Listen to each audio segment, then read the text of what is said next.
ustedes les da risa.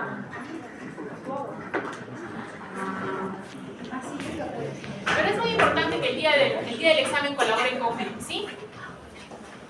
Se recuerdan que los conozco, ¿sí? Y por lo tanto, es muy importante que entre ustedes y yo vivamos en paz. ¿Cómo vivimos en paz? Ustedes se portan bien y todos damos nuestro examen tranquilitos, ¿cierto? ¿Sí? Ustedes tientan mi paciencia y ahí sí no vamos a estar tranquilos, ¿sí? Hay una cosa muy importante que es el fundamento por el cual exigimos que sean conscientes de lo que pasa en el examen.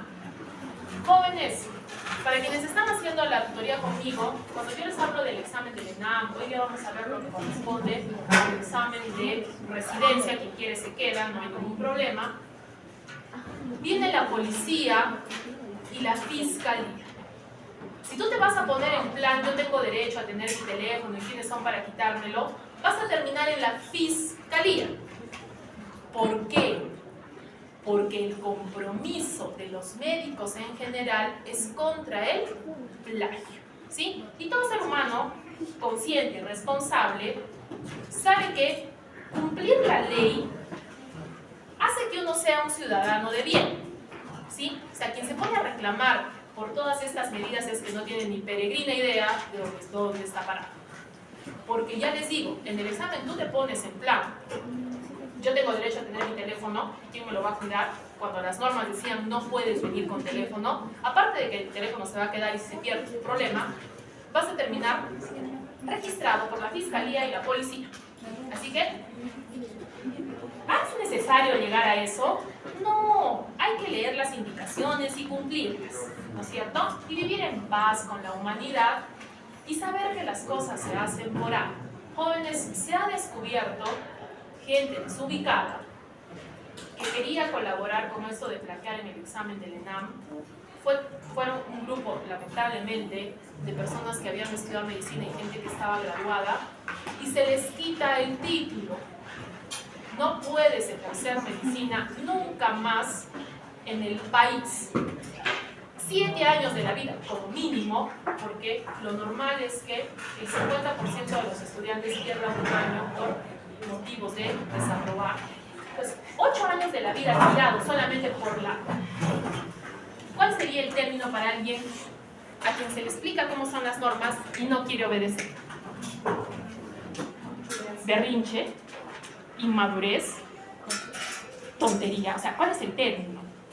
Jóvenes, sí, es lamentable, pero por circunstancias diferentes, a las personas que se les encuentra plagiando en las escuelas, o sea, claro, sí, la excusa de uno de ustedes fue divina, no me acuerdo de qué año fue, pero son de las cosas que no me olvido, ¿no? Pero si no he logrado plagiar, la intención es lo que ocurre, ¿no es cierto? Porque, ¿qué pasa? Se le descubrió el teléfono y dijo, pero si no lo he sacado ni siquiera, ¿para qué tenías el teléfono si te lo prohibimos? ¿Me entienden? ¿Para qué se meten en problemas? ¿Listo? Entonces, por favorcito. Esta sí es una solicitud. En serio. La norma es para cumplirse. Y cuando la norma no se cumple, viene la sanción. Jóvenes, las sanciones aquí, para nosotros, no son pequeñas. ¿Listo? Entonces, si es verdad que ustedes son estudiantes, es importante que elijan qué les da menos estrés. Por favor, para el día del examen, que es el día 18, a las 12:30, vamos a entregar las hojitas. ¿Sí? ¿A qué hora hay que llegar? A las 12, por favor. ¿Sí? Las puertas están, como embriología, las puertas están distribuidas. ¿Quién nos va a cuidar? Muy bien. Si no soy yo, se comportan el doble de bien, porque si un profesor viene a ayudarnos para que yo me desplace, tiene autorización mía de que se mueven la pestaña y les quitan la prueba y yo lo he autorizado. ¿Sí? Así que ni se pongan en plan, no estoy haciendo nada. ¿Sí? ¿Por qué? Porque es muy importante que estén quietecitos, tranquilos. ¿Sí? Pues, quiero ver todas las orejitas. ¿Sí? Así es que si no vienen con moño, vienen con trenza o se arriesgan a ponerse las ligas que les voy a repartir. Ustedes escogen. Los varones, bien peinaditos, sin gorritas y sin hoodies. O sea, capuchas. Muy bien, gracias. Sí, mi español sí es divino, ¿verdad? No me importa que el reloj sea de arena. No quiero ver ni un solo reloj. Les vamos a poner el reloj enorme como les pongo en la clase. ¿Sí? ¿Listo? Quiero que hagan con las manitos limpias. No quiero los pantaloncitos, por ejemplo los jeans, los adornitos suenan. ¿Sí? Entonces, busito o si quieren pantalón de vestir pero sin correa. Cualquier cosa que no suene. ¿Listo? Casacas no. A mediodía, por Dios santo, no hace frío. ¿Sí? Polito. Se les está advirtiendo. La casaca va a terminar en la mochila, ¿sí? A veces me dicen, doctora, pero yo con un polito chiquito. Pues bueno, usted asume que es un polito chiquito, es lo que a usted le gusta. Y mejor, ahí no puede guardar nada para plagiar, ¿verdad? Divino. Se les está avisando. Jóvenes, ustedes creerán que esto es exagerado, pero es muy importante cuando llegamos a un acuerdo y todos trabajamos igual, vivimos en paz y tranquilidad, ¿verdad? ¿Sí? Cuando no vivimos en paz y tranquilidad. Entonces, por favor, todos los elementos electrónicos en la mochila, todos, ¿sí? Yo estoy segura que ninguno de mis estudiantes tiene defectos auditivos y no existe ningún motivo por el cual tengan que tener un audífono, ¿sí? Quiero que me entiendan. Yo encuentro un audífono, es adiós. ¿Listo? Teléfono también, reloj también. Sí, los aretes sospechosos también. Por último. ¿Sí? Ese es el detalle. El detalle es de que no son ustedes. Han estado mucho tiempo en la casita, pegados al teléfono. ¿Sí? No sé, el teléfono parece respirador. Parece que si se los quito, va a comenzar a fallar en la respiración, ¿no es cierto? Eso es una costumbre. ¿Y dónde está el problema? En que todavía no nos va a determinar si es que realmente es una adicción y debemos intervenir, o no es una adicción y solamente es mala costumbre. ¿Sí? Entonces, por favorcito, entrenen a hacerme caso para esta. ¿Sí? Ahora, el examen me parece, si no me equivoco, que es 60% caso clínico. Por eso es muy importante entrenarse en lo que habíamos hecho el examen pasado, que dicho sea de paso me corregí, perdón. ¿Sí? El paciente tiene, ustedes me dijeron, tiene meningitis. Pero la meningitis puede ser por varias causas o no. Entonces, pensar de esa forma. ¿Sí? Todo lo que estudien les va a ayudar, no se preocupen. ¿Sí? El examen tiene sentido. Leanlo bonito. ¿Entendido? Muy bien, pues por favor. Las normas del examen se van a publicar mediante el delegado general y la delegada, la compañera Lucielo, va a retransmitirlos. Sí, jóvenes, esas normas las envía la doctora coordinadora del grupo. Sí, si yo les digo que me hagan caso a mí, ¿qué creen que les recomiendo con la doctora, que es mi jefa? Que le hagan el doble de caso, ¿verdad? Sí, no, esa no es sugerencia. ¿Entendido? ¿Sí? Entonces, por favor, las indicaciones que retransmita la delegada se cumplen. ¿Sí? Muy bien. Y no vale ahí decir, no, la doctora no dijo, no, porque la doctora no dijo, le estoy avisando que la jefa, que la doctora es mi jefa, y lo que ella dice, tiene que cumplirse. ¿Entendido? Entonces, por favorcito, lo más importante es que vengan tranquilitos al examen. Lean con calma y respondan lo mejor posible. No he corregido sus exámenes, por lo tanto, yo considero que lo mejor que podemos hacer es, les publico todas las notas, ¿no es cierto? Y como saben ustedes, pero no le van a avisar a nadie. El lunes 23 es feriado, o sea que voy a perder 2 horas de clase, ¿verdad? ¿Sí? Las que no pienso grabar, vamos a recuperar en clase, ¿sí? Vamos a trabajar un poquito más cada día y para el día que demos pasito vamos a estar todos bien. Por lo tanto, el martes 24, voy a poner un horario de un par de horas como máximo para que vengan a revisar su pasito, ¿no es cierto? Porque dirán, no doctora, yo me recuerdo que di bien el pasito. Entonces vienen, lo miran, ¿para qué? Para que pueda yo subir las notas para el viernes, ¿no es cierto? ¿Ha quedado claro? Entonces, no van a saber su nota es misteriosa, hasta el 24. El 24 vienen y se quejan de todo lo que ustedes quieran. Si no se quieren quejar, no hay ningún problema. Vienen nomás y recogen su hojita, ¿sí? Voy a conseguir una clase y voy a publicar con anticipación con la delegada, ¿sí? Entonces de esa forma ya van a saber cómo es su nota. Y el miércoles trabajamos rapidito la clase y vamos a avanzar más. ¿Entendido? ¿Tenemos preguntitas, dudas, quejas? ¿Sí? Ahora, ¿me ayudan a tomar la lista? Sí, en la reacción estamos muy atentos y vamos a avanzar rapidito. Muy bien. Hasta la infección de tracto urinario, o de soñé. ¿No sé, no?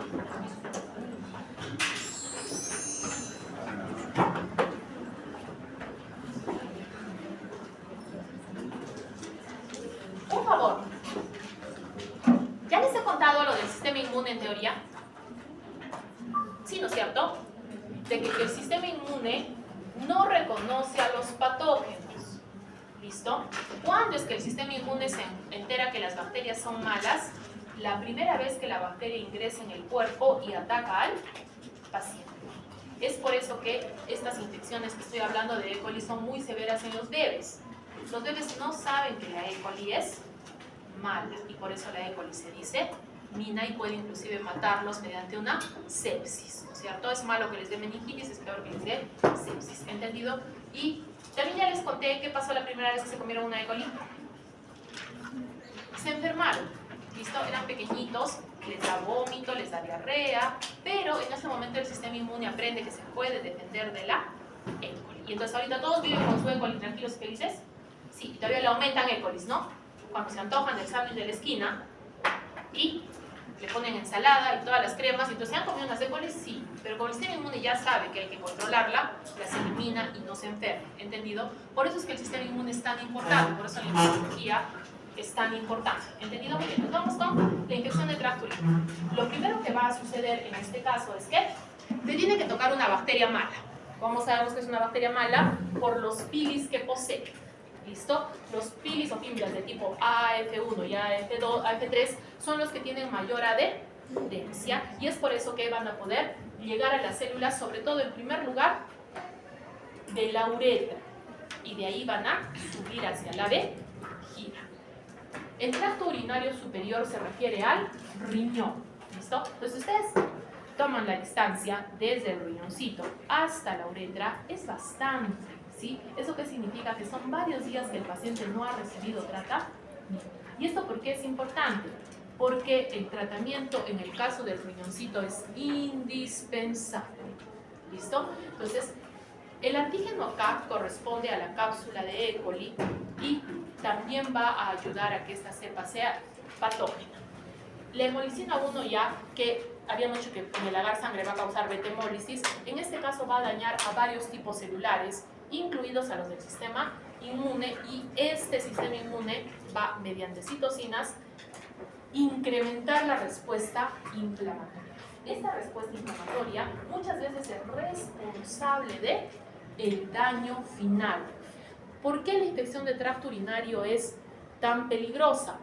Por la posibilidad de que llegue al riñón. Entonces, ¿qué hemos dicho? Las E. colis, que son las más importantes, pero no son todas, ahí puede ser otras enterobacterias, ¿no? Lo mismo, le cambian E. coli por otra enterobacteria, ¿listo? Muy bien. Sobre todo en su caso clínico, si les toca otra bacteria. Entonces, la E. coli, que vive siempre en el intestino, va a estar en el borde anal y se va a extender hacia la zona perineal. Esto es mucho más fácil en las mujeres porque el perineo es mucho más corto y generalmente está húmedo por la secreción de la vagina que funciona como un caldo de cultivo. Ya sea que, entonces esta flora del colon va a proliferar y de allí va a llegar hasta la uretra, donde primero va a causar uretritis, luego cistitis en una mujer. En el varón va a causar uretritis, cistitis y prostatitis. Entonces, ¿por qué lo ponemos junto? Porque estos dos valen para mujer y los tres valen para varón. ¿Listo? Pero, como es el mismo tracto, por continuidad, puede avanzar hasta el riñoncito. ¿Cómo se llama la infección del riñoncito? Pielonefritis. ¿Qué tienen que entender? Cuando hay una infección en el riñoncito, va a comenzar a matar nefronas. Por lo tanto, es muy importante que sepan cuántas nefronas tienen ustedes. 2 millones, una por riñón. Cada infección urinaria va matando nefronas. ¿Una nefrona muerta se recupera? No. Por lo tanto, si tienes un montón de infecciones urinarias, puedes perder el riñón completo. ¿Cuánto tiempo va a tardar eso? Años. Por eso es muy importante el diagnóstico y tratamiento apropiado con antibiograma de las infecciones de tracto urinario. ¿Por qué? Aquellas que llegan al riñón lo van a matar. Comprenderán, jóvenes, que el riñón es indispensable para vivir. Eso ya lo establecimos, ¿verdad? Y no se recupera. ¿Cómo podría yo recuperar un riñón? Mediante un trasplante. Pero eso está un poquito difícil, ¿o no? Está mejor no matar al riñón. ¿Entendido? Muy bien. Eso es muy importante. Entonces, ¿por qué ya sale la sintomatología? Sí. Ahora, lo más frecuente es que llegue por vía ascendente, pero la vía linfática va a desarrollarse en aquellas personas que son estreñidas, sean varones o mujeres. ¿Por qué?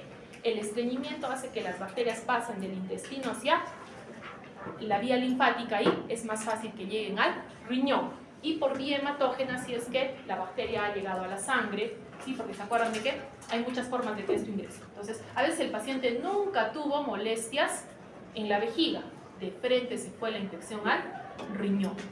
¿Y cuál es más peligrosa, la de la vejiga o la del riñón? La del riñón, ¿entendido? Muy bien, entonces, ¿por qué en la mujer es mucho más frecuente? Porque la secreción vaginal ayuda a que se propague.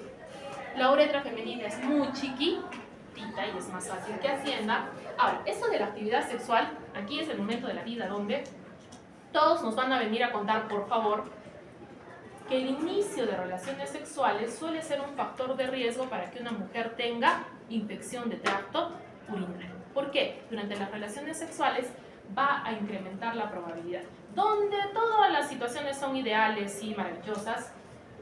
¿Han visto novelas coreanitas? Entonces hay que aprovecharlas, ¿vale? Se aprovecha todo, aquí hemos dicho, ¿no es cierto? Si se han dado cuenta, generalmente antes de tener intimidad o relaciones sexuales es frecuente que se bañen. Esa es una práctica de salud pública que se ha tratado de extender en el mundo. Lo ideal sería que antes de una relación sexual se realice higiene de la zona genital. ¿Para qué? Para que las bacterias no pasen, ¿no es cierto? Se disminuye el riesgo.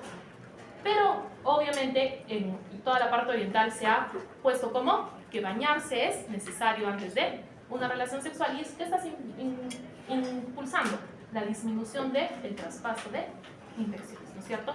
¿Cómo es otra forma en que las mujeres pueden disminuir este factor de la relación sexual?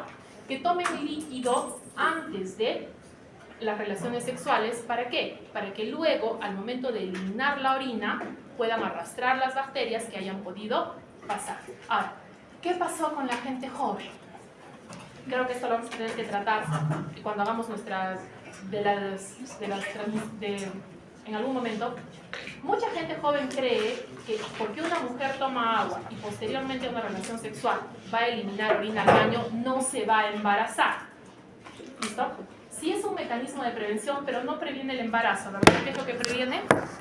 La probabilidad de que la mujer desarrolle una infección de tracto urinario, porque las ITU no son lo mismo que las ITS, ¿verdad? Sí, ¿estamos bien hasta ahí? Entonces, esas son circunstancias que se debe promover en el conocimiento general. ¿Listo? Entonces, para que vean ustedes que hay formas de promover esto de manera muy sutil, ¿sí? Por ejemplo, todas las niñas que han visto las novelas coreanitas, ¿sí? Es una medida de salud pública, pasada en novela coreanita, pero sigue siendo. ¿Entendido? Entonces, esta es otra forma en que también se impulsa. Es muy fácil. A todas las niñas que hayan visto, si son varones y han visto, no se preocupen. Están viéndolo por motivos de conocimiento de salud pública. ¿Sí? Y quien me diga, venga a decir lo contrario, a ver que me demuestre que no es cierto. ¿Ven? Siempre se puede apoyar al paciente, ¿sí? Por cualquier motivo. ¿Ya les quedó claro? ¿Sí? O si no, les cuentan eso a sus pacientes, los mandan a ver una novela coreanita y dicen, ¿tiene razón el doctor? Entonces, queda como una práctica que ayuda a todo el mundo. ¿Entendido? Muy bien. Entonces, por eso muchas de las niñitas me vienen a contar que es la cistitis de la noche de bodas, ¿no es cierto? Una mujer que inicia relaciones sexuales supuestamente en su noche de bodas y que le da cistitis por esta translocación de bacterias, ¿sí? Lo que ustedes me cuenten yo les creo con tal de que sepan de qué me estamos hablando, ¿entendido? Entonces esto cuenta como un conocimiento de salud pública. Además, esto de aquí, el reflujo vésico-ureteral, es decir que la orina va de la vejiga al uréter es para cuando hay malformaciones congénitas. Esto en quienes se revisa en los menores de 5 años. Los menores de 5 años, varones o mujeres que tengan infecciones, tenemos que hacer un estudio para ver que el uréter está funcionando. ¿Se acuerdan cuando el uréter estaba gordito? Decíamos que la orina se regresa. Eso puede ser un problema. Una malformación congénita. Delega, ¿hasta qué hora tengo clase? 9:45. Muy bien. Sí. Ahora. Uno de los mecanismos de defensa contra la infección es eliminar la orina, ¿sí? Por eso se les dice a las mujeres que no se aguanten de ir al baño, ¿sí? Porque los varones suelen ser más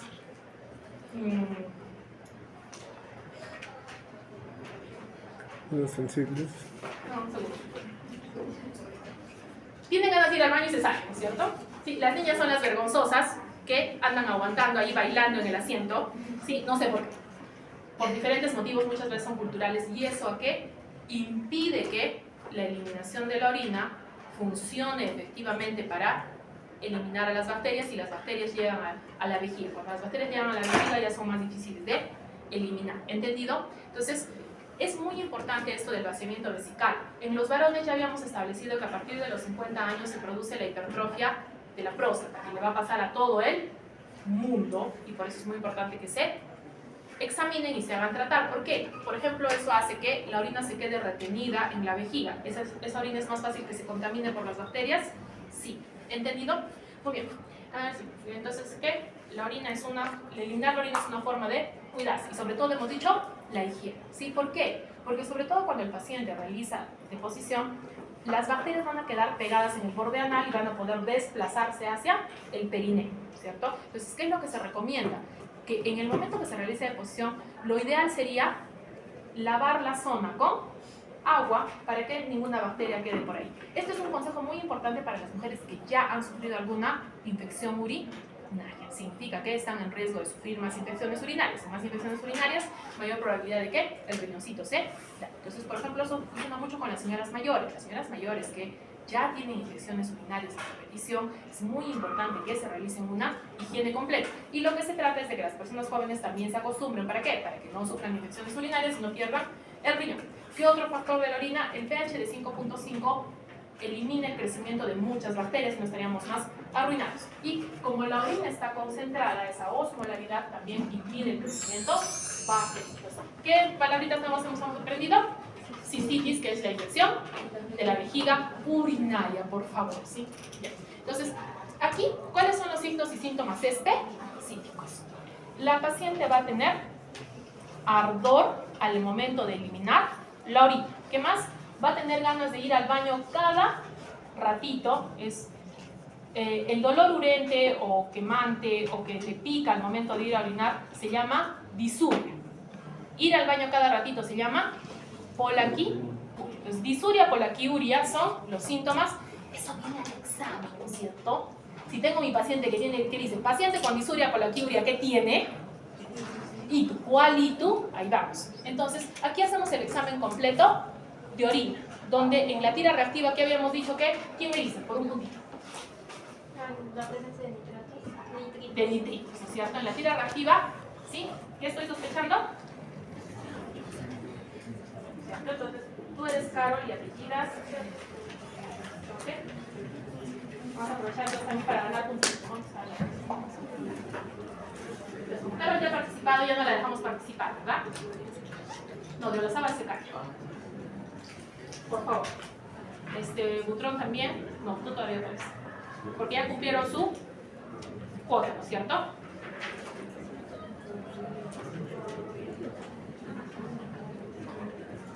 Me parece que no hay más a cumplir. Muy bien. Entonces, ¿qué estábamos?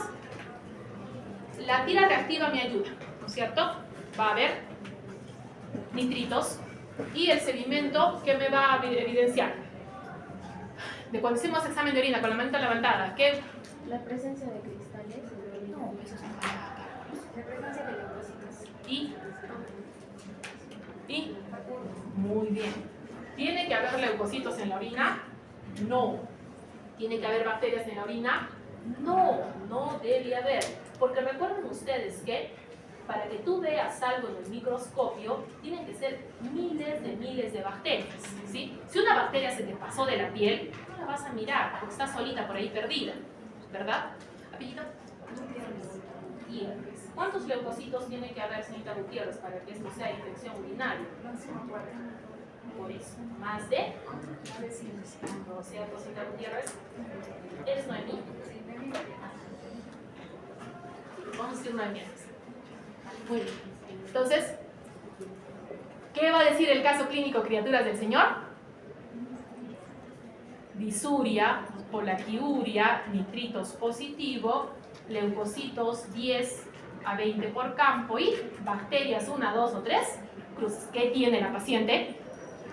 Y muy bien. ¿Ha quedado claro? Pero la pielonefritis es otra historia diferente. Porque hemos dicho que el riñón está afectado. Muy bien. A ver, no vamos a pelear con ustedes porque no tengo tiempo. Sí, eso requeriría varios ceros, o sea, puntaje en contra. ¿Por qué? Jóvenes, el abdomen tiene que dividirse en 9 cuadrantes. Este es su flanco, ¿sí? Y en la parte posterior se llama fosa lumbar. ¿Han copiado? ¿Sí? Entonces, aquí, donde debería estar mi cintura, ahí por adelante se llama flanco y por atrás. ¿Por qué es importante? Porque allí vas a evaluar la pielonefritis. Si presionas en los flancos, eso se llaman puntos renoureterales superiores positivos. Presiónense la pancita, ¿les duele? No. Pero no. Si les duele, ¿qué cosa tienen? Pielonefritis. Muy bien. Y la otra es por puño-percusión. ¿Cómo se hace la puño-percusión? Pobre que no digan eso en el caso clínico. ¿Sí? Ir a preguntar. Agarras tu manito y con la otra manito, no me alcanza, golpeas la fosa lumbar. Y entonces, como el riñón se mueve y está inflamado, duele. Entonces, ¿qué más? Eso es lo que tú haces en el examen. ¿Pero de qué se va a quejar el paciente? De fiebre, náuseas y vómitos. ¿Sí? Fiebre con escalofríos, náuseas y vómitos. ¿Puede tener polaquiuria y disuria? Sí, cuando la infección es ascendente. Pero si es que la infección ha llegado por vía linfática, ¿va a tener polaquiuria y disuria? No necesariamente. ¿Entienden? Entonces, ¿cuál es lo más importante para la pielonefritis? Fiebre, náuseas, vómitos. Jóvenes, esa no es la historia de la mayor parte de niños pequeños que te hacen fiebre y te vomitan. Nadie tiene hermanitos, primitos. ¿Cada cuánto vomitan esas criaturas? ¿Cada 2 por 3 o no? Eso tiene que quedarles grabado. En todos los bebitos, en todos los peques menores de 5 años, si te vomitan y tienen fiebre, tienes que sospechar en infección de tracto urinario. ¿Y cómo colaboramos? Corroboramos con examen de orina. ¿Entendido? Muy bien. Doctora, ¿y lo de artritis? ¿Lo de artritis también da por E. coli? Sí, claro, la E. coli puede dar cualquiera. ¿Listo? Entonces, ¿qué más voy a buscar? Nuevamente el sedimento, leucocitos y bacterias en el sedimento urinario. ¿Este sedimento también me puede dar nitritos? También, muy bien. Entonces, ¿qué hemos dicho que? La pielonefritis es mala, va a matar nefrones. Pero como ya la bacteria se ha diseminado, esa fácilmente puede causar una sepsis, ¿sí? Ya quedamos que la sepsis es muy grave y hay falla multiorgánica. ¿Cuántos órganos tenían que fallar? 5. ¿Quién me dice los 5? Corazón, hígado.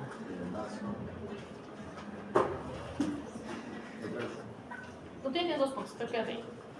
Criaturas.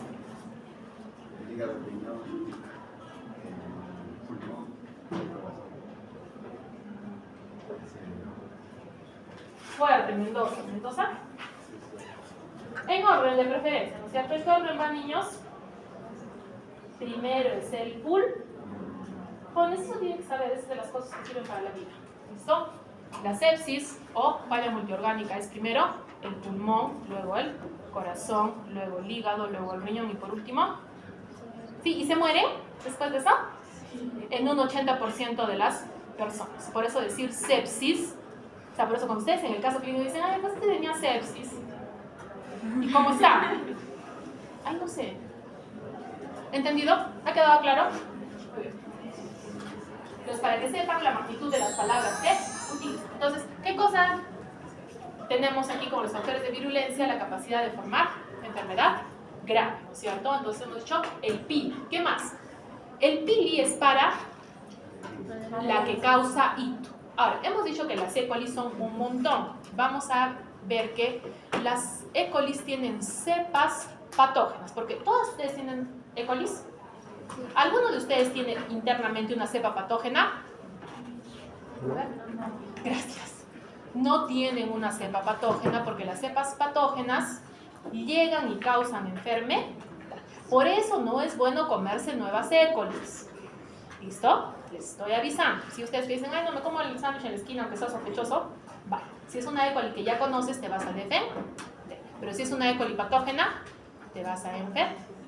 Las E. coli patógenas se manejan por siglas, que ahorita vamos a revisar. Entonces, de la E. coli, que está en su caso clínico de la diarrea del viajero, es la enterotoxina. La enterotoxina, la más frecuente es la LT1, porque es la toxina termolábil 1, pero hay una toxina termostátil ahorita que vamos a ver, y por eso tenemos que recordar que las 5 subunidades le sirven como un poro, y la subunidad A es la que entra y va a atacar al adenilato ciclasa, y por lo tanto el AMP cíclico va a aumentar. Entonces, ¿cómo es generalmente que yo me como cualquiera de las E. coli?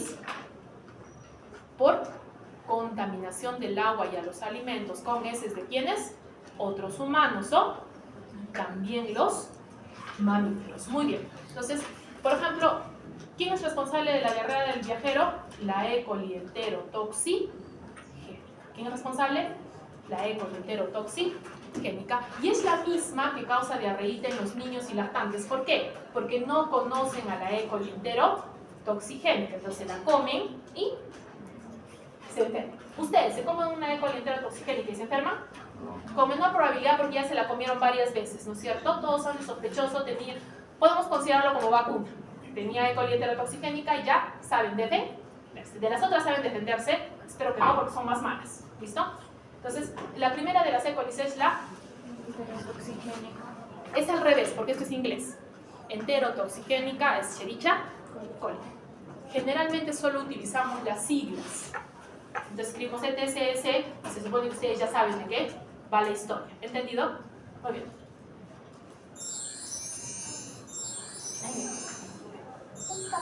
Muy bien. Entonces, ¿qué cosa hace la E. coli enterotoxigénica? Produce una toxina.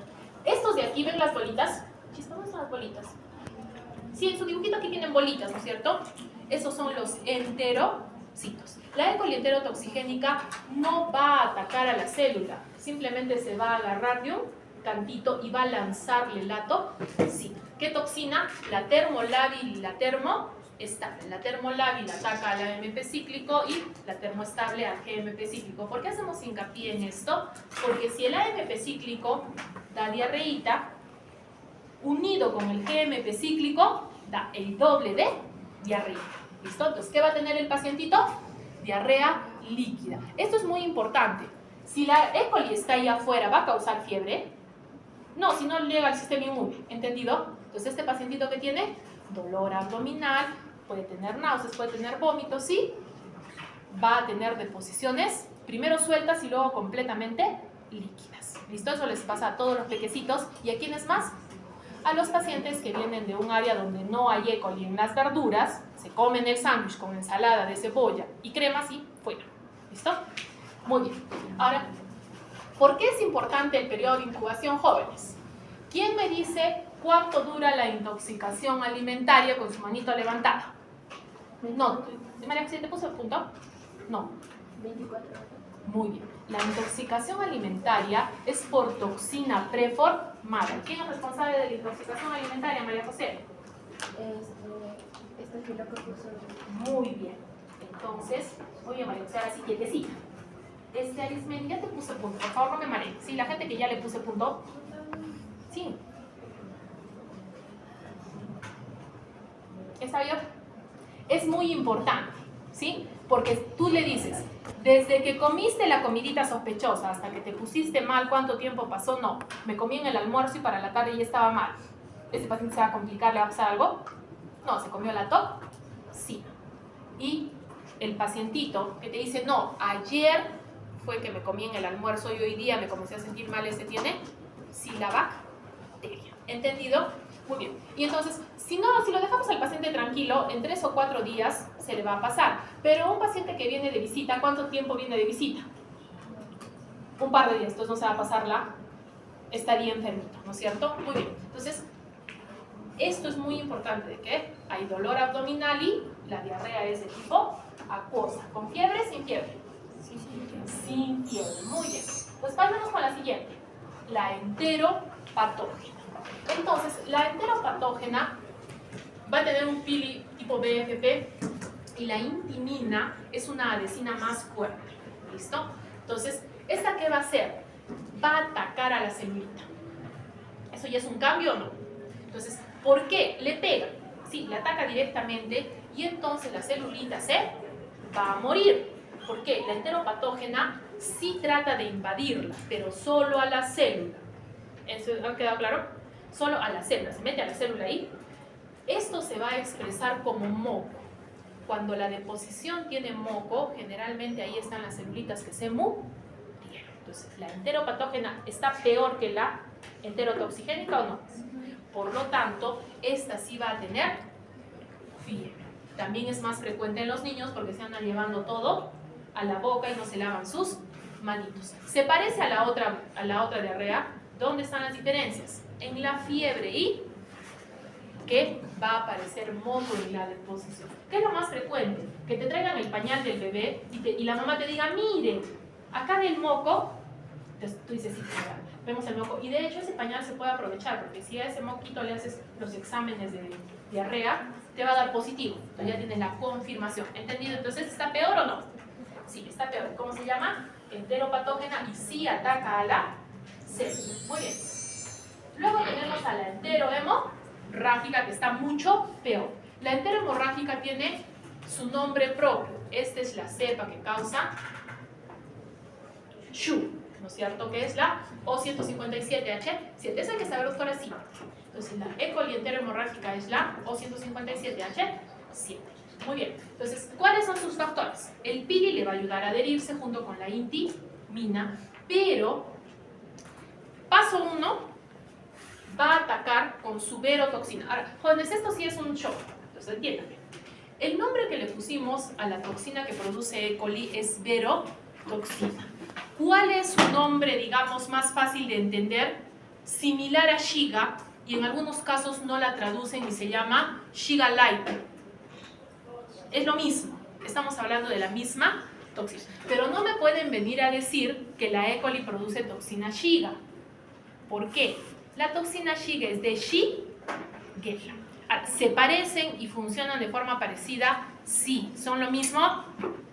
¿Entendido? Entonces, es toxina parecida a toxina Shiga. ¿O qué suena más bonito? Verotoxina, para que no se confundan. ¿Entendido? Entonces, la verotoxina tiene la capacidad de alterar la replicación, la formación de proteínas. Y entonces, sin proteínas, la celulita se va a morir. Entonces, la verotoxina, por acción directa, va a matar a esta célula. La va a matar mal. Y entonces, va a quedar ese espacio vacío y por ahí se va a producir el sangrado. Pero la verotoxina también se puede diseminar a todo el cuerpo y comenzar a matar celulitas en otro lado. Cuando hace eso es cuando va a producir el síndrome hemolítico urémico. Me gusta a mí llamarlo síndrome hemolítico urémico porque puedes decir SHU. ¿Listo? Entonces, ¿qué causa la enterohemorrágica? SHU. ¿Sí? Ahora, ustedes tienen que saber qué significa SHU, es otra historia. ¿Entendido? Muy bien. Y el SHU tiene 3 criterios diagnósticos que son los que vienen al examen. Se les dice, el paciente tiene esto, esto y esto. Entonces tú tienes que decir, tiene SHU. Y por lo tanto, ¿quién es responsable? Espero que hagan bien su caso clínico.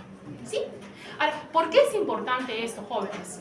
La E. coli, para que sea enterohemorrágica, tiene que ser atacada por un bacteriófago. ¿Se acuerdan que los bacteriófagos son virus que atacan bacterias? Entonces, una E. coli que no tiene el bacteriófago no va a ser enterohemorrágica. Tiene que ganar ese bacteriófago para que se convierta en enterohemorrágica. ¿Entendido? Muy bien. Y entonces, ¿cómo se contamina esto?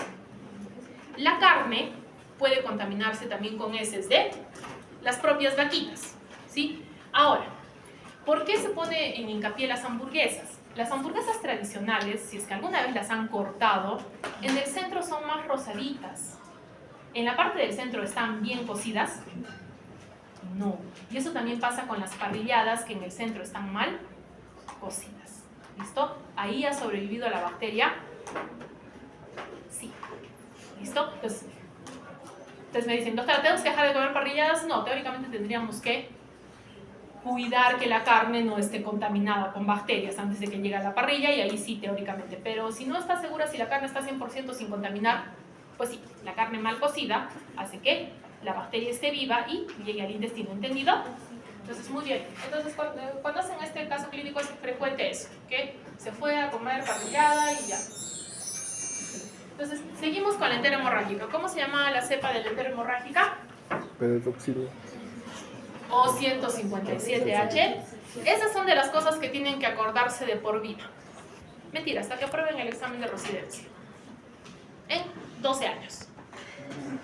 Muy bien, ¿listo?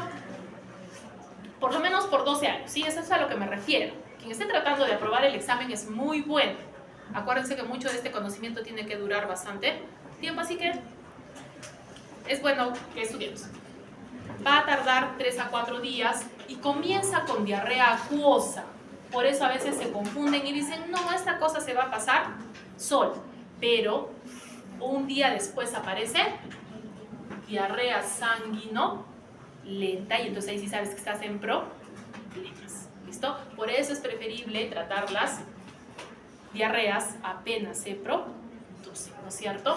¿Y esto por qué se produce? Por la colitis hemorrágica. ¿Qué pasó? En el colon se murieron muchas celulitas y hay muchas zonas por donde se está produciendo sangradito. Y esto duele muchísimo. Es muy frecuente que no tenga fiebre. ¿Listo?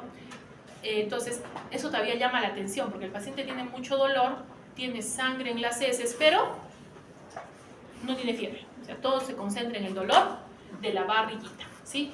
Y es muy frecuente que no haya polimorfonucleares. ¿Por qué? Porque es la toxina. ¿Listo? En el caso de el moco sí puede haber polimorfonucleares, pero no es absoluto. Además también porque generalmente no hay polimorfonucleares, porque hay hematíes. O sea, lo que encuentras es un montón de hematíes por el sangrado y de por ahí hay unos polimorfonucleares. En cambio, cuando no hay sangrado, lo que más encuentras es polimorfonucleares que están defendiendo al paciente. ¿Es absoluto? No, eso puede variar, pero lo más importante es que el paciente va a tener diarrea con sangre. ¿Es lo peor? No, lo peor es que genere SHU. ¿Todos van a generar SHU? No todos van a generar SHU, por eso se llama complicación. ¿Sí? Muy bien. Entonces, el síndrome hemolítico urémico sobre todo es frecuente en niños pequeños, porque hemos dicho que ellos no saben defenderse todavía. ¿Sí? Ahora, ¿cuál es el problema de esto? De que si no tratamos esto rápidamente, el riñoncito se va a dañar. Ahora, la insuficiencia renal aguda dura un tiempo. ¿Por qué? Porque parte del riñoncito se puede recuperar con el tratamiento y entonces el pacientito no va a tener problemas a largo plazo. Pero sí podría ser que si no tratamos al paciente, ahí sí, ¿no es cierto? El problema va a ser a largo plazo. Y otro problema también es que el SHU es severo y por lo tanto algunos pacientitos, sobre todo si son pequeños, pueden fallecer. Entonces es muy importante vigilar esto. ¿Todo en qué comenzó?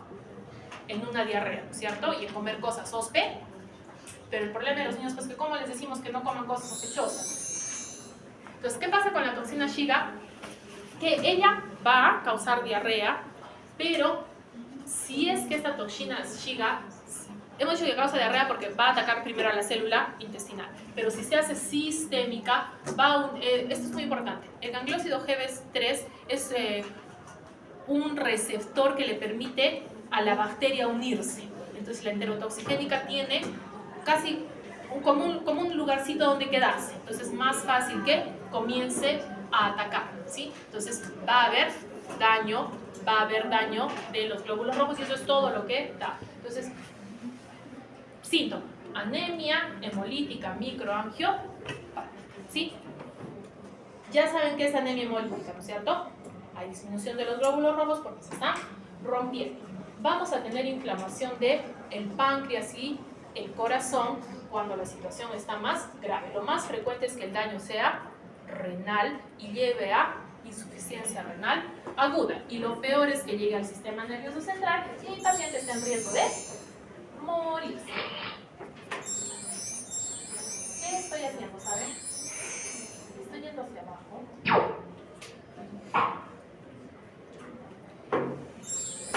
¿Dónde estaba yo? Acá. Sí, ya. Ya, muy bien. Entonces, esta es la enteroinvasiva. Esta sí, como se dice, se va a atacar a la célula de manera más cruel. ¿Sí?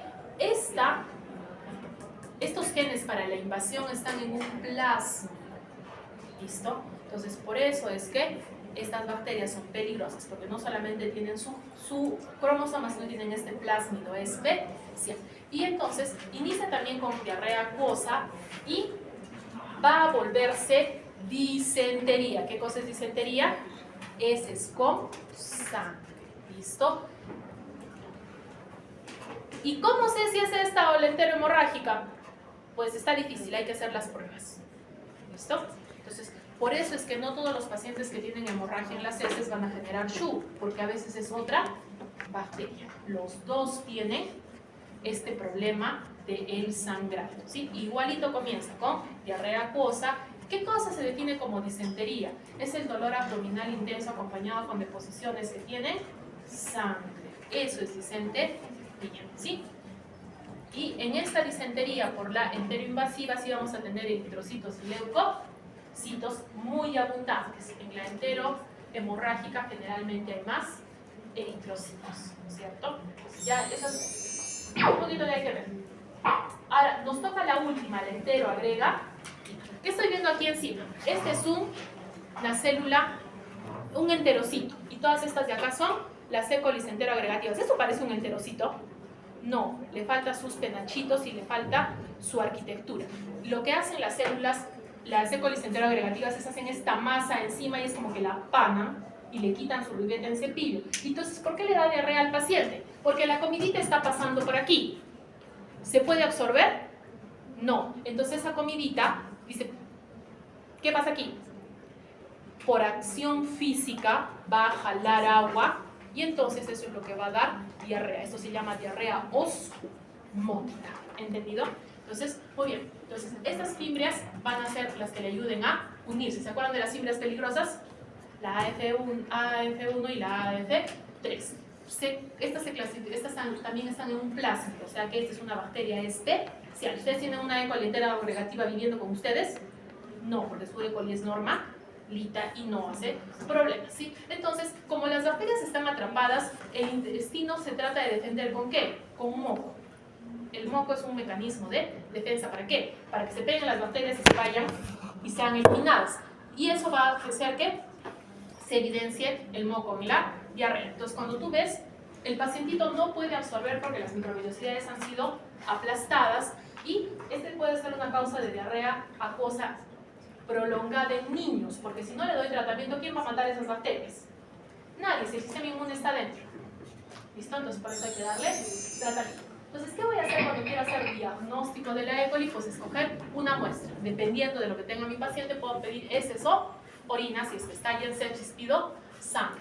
Muchas veces hay que tener en cuenta los cultivos que hemos visto toditos en el área de práctica. Por eso es que tenemos el CLED. Si han visto que en práctica está el CLED, el ITU y el Gectoen entérico. Depende de qué está sospechando. Muy bien. Entonces, una vez que he cultivado, hago el gram de mis colonias, que van a ser bacilos gram negativo, las pruebas bioquímicas, que son 5, que tienen que saber, jóvenes. ¿Sí? ¿Cuáles son? TCI, LIA, SIM, citrato y urea. Tienen que saber. Muy bien. Luego de que he hecho mis pruebas bioquímicas, ¿qué cosa he logrado? Identificación de especie. Una vez que sé qué especie es, recién puedo hacer el antibiograma. Entonces, ¿cuántos días tardaba esto? Para menos de cultivos especiales, ¿cuánto me tardó? Un día. De ahí voy a escoger mi colonia, ¿no es cierto? Y voy a hacer las pruebas bioquímicas. ¿Qué son? Cultivos. ¿Cuánto tarda un cultivo? Otro día. Y de ahí, una vez que ya sé qué bacteria es, recién puedo hacer el antibiograma. O sea, ¿en cuánto tiempo le voy a dar respuesta al paciente? como mínimo. ¿Por qué? ¿Qué tal que tocó domingo? ¿Ustedes van a ir a trabajar en domingo? Ahorita no trabajan domingo, ¿no es cierto? Entonces va a demorar un día más. Y por eso también tienen que saber qué agar se utiliza. Si yo vengo a decirles que vaya a hacer antibiograma de E. coli en Facón, que ya está bien, no. ¿No es cierto? ¿Qué es?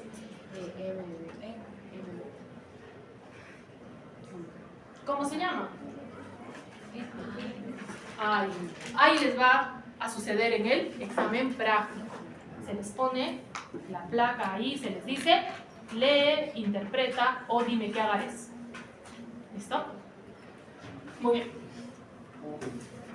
bien. La detección de serotipos es muy importante para ECO. ¿Cuántos serotipos tengo? Los que les he contado, ¿no es cierto? La enteromorrágica, la enteroagregativa, y eso se codifica y viene con los sueritos. Si tienes el suerito en el hospital, agarras tu colonia, lo mezclas con el suerito y dices, no es esta, no es esta, no es esta, no es esta.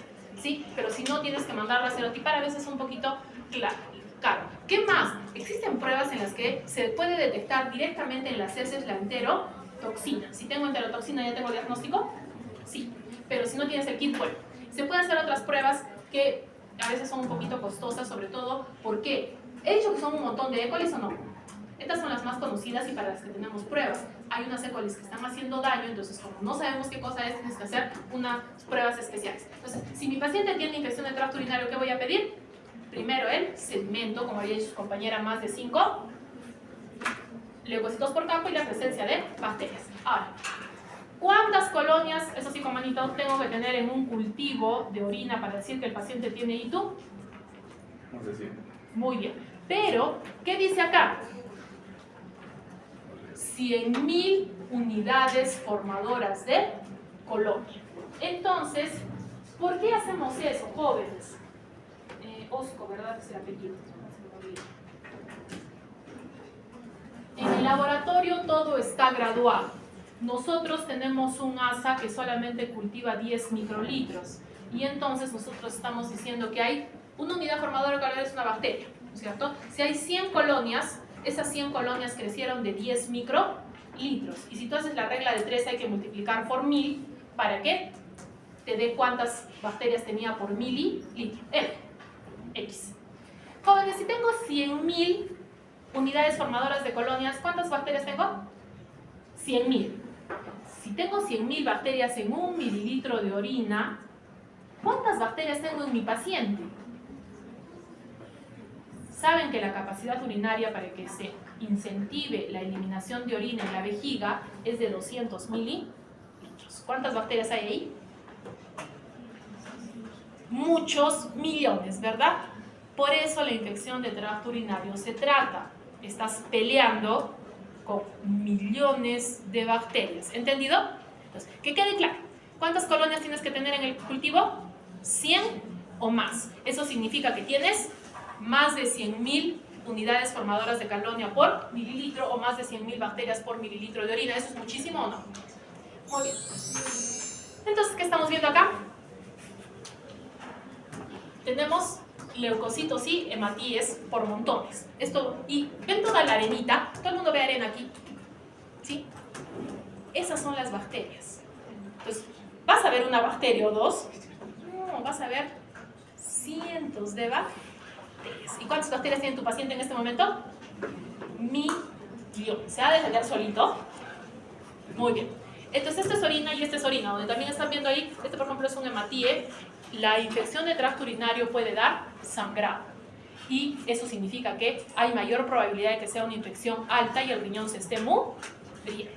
¿Listo? Entonces, si tengo leucocitos está mal, si tengo encima hematíes está peor, ¿sí? Muy bien, sin matar nada. Ahora, jóvenes, esta es una muestra de heces por el color y por el contenido. También que estamos viendo ahí, glóbulos rojos y glóbulos blancos. Entonces, le daremos tratamiento. ¿Qué tal? ¿Cómo terminamos? Muy bien. Sí, entonces hemos dicho que depende de lo que tengamos, es lo que vamos a utilizar. Por ejemplo, el trimetoprim sulfamethoxazol, ustedes lo conocen, lo han utilizado y creen que es un caramelo. Se llama Bactrim. Ajá, muy bien. Entonces, por eso es muy frecuente. ¿Pero qué es más importante para la diarrea? La rehidratación. ¿Cuál es la fluoroquinolona que más se utiliza? Ciprofloxacino. Y la gentamicina es cuando le quieres poner inyección.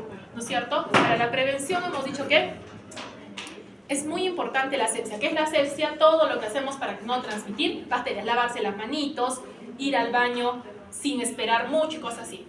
Muy importante la sensibilidad a antibióticos, porque jóvenes, hay bacterias que son resistentes a todo esto. Por ejemplo, actualmente ya no estamos dando ciprofloxacino para casi nada. ¿Por qué? La resistencia, en ITU, la resistencia a ciprofloxacino, hay series que dicen que está por el 80%. ¿Le van a dar ciprofloxacino? No, ¿no es cierto? Muy bien, pero eso tienes que hacerlo con investigación. ¿Y las medidas higiénico-sanitarias cuáles eran? Las que habíamos dicho de que las mujeres que tienen infección de tracto urinario deberían lavarse con agua toda la zona genital y anal después de ir cada vez que vayan al baño, ¿sí? Bueno, me pasé solo 2 minutos. Se terminó. Hasta ahí es el examen, todo entra al examen. ¿Preguntas? Quienes se quieran quedar a la charla de... ¿qué nos toca? Examen de residencia. Muchas gracias, señorita Alexander. ¿Los demás? Nos vemos en el examen, se portan bien, ¿vale? Ah, no,